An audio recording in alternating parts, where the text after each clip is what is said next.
Sen de meni жетелейсің табиғаттан амалға, дала жайнап орман шалқып шақырады арманға.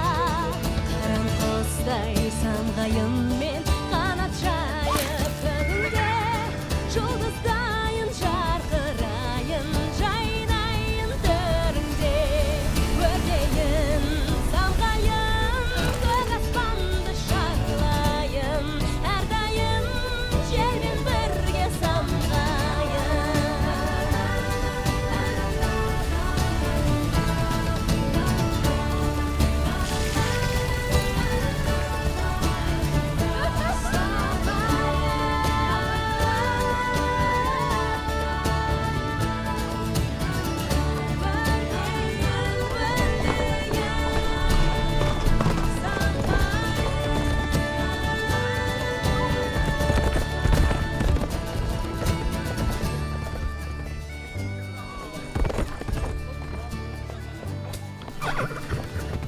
Karnım aşıp gitti. Al sen şey yalnız. Onda arpa же. Қайырлы күн, Қаншайым. Тұзды қайда қойғансыңдар, таба алмадым. Жаңа ғана осында тұр еді ғой. Жел жүріп кетті. Дамаған жерден алдымнан шыға келді.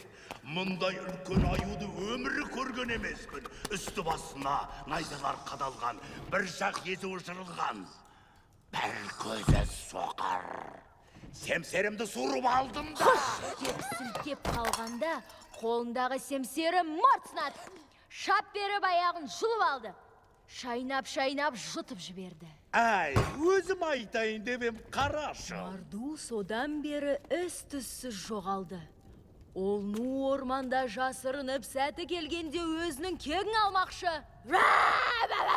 Қорқақ деймісің? Енді ол маған кездесінші, көзің құрма. Мерейда, Қаншайым қару-жарағын үстелдің үстіне қоймас болар. Мам, жай ғана садақ қой бұл. Қаншайымның қолына қару-жарақ ұстамағаны ләзім. Тиме оған.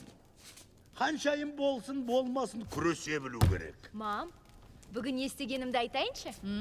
Патша жартасындағы отты сарқырамадан су іштім. Отты сарқырама дейді, одан тек ұлы патшалар ғана қорықпай су ішкен. Не істедім дейсің? Ештеңе, мам. Қарнымыз аш пе? Мам. Асқазаныңды бұзасың ғой. Фергус, қызыңның не жегел отырғанын қарасаңшы. Не болды? Бетін жалатқан емес. Ұлдар, котлетпен ойнамаңдар. Ол тамақ қой. Жемей жатып жиркенуге болам екен. Әуелі дәмін көрсеңдерші.